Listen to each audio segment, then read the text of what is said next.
Maths ഭാഗത്തു നിന്നുള്ള ഒരു ചോദ്യമാണ്. ചോദ്യം എന്താണ്? 15% തുല്യമായ ഭാഗമെന്ത്? ഓപ്ഷൻസ് നോക്കി. Option A 1/15, option B 1/20, option C 3/20, option D 1/75. ഇവിടെ നമുക്കെന്തറിയാം?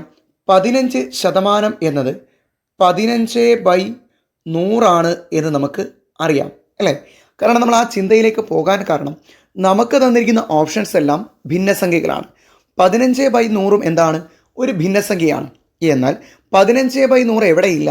നമ്മുടെ ഓപ്ഷനകത്തില്ല. അപ്പോൾ നമ്മൾ എന്ത് ചെയ്യണം? 15/100 ഒന്ന് സിംപ്ലിഫൈ ചെയ്യണം. അർത്ഥം, അംശത്തിനെയും ഛേദത്തിനെയും ഒരേ സംഖ്യ കൊണ്ട് ഹരിക്കണം. 15നെയും 100നെയും ഹരിക്കാവുന്ന സംഖ്യ ഏതാ? 5 അല്ലേ?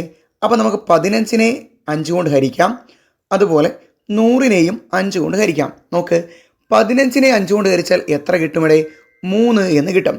100നെ 5 കൊണ്ട് ഹരിച്ചാൽ എത്ര കിട്ടും? 20. 3/20. ഇങ്ങനെ ഒരു ഓപ്ഷൻ എവിടെയുണ്ട്?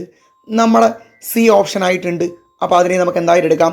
ഉത്തരമായിട്ട് എടുക്കാം.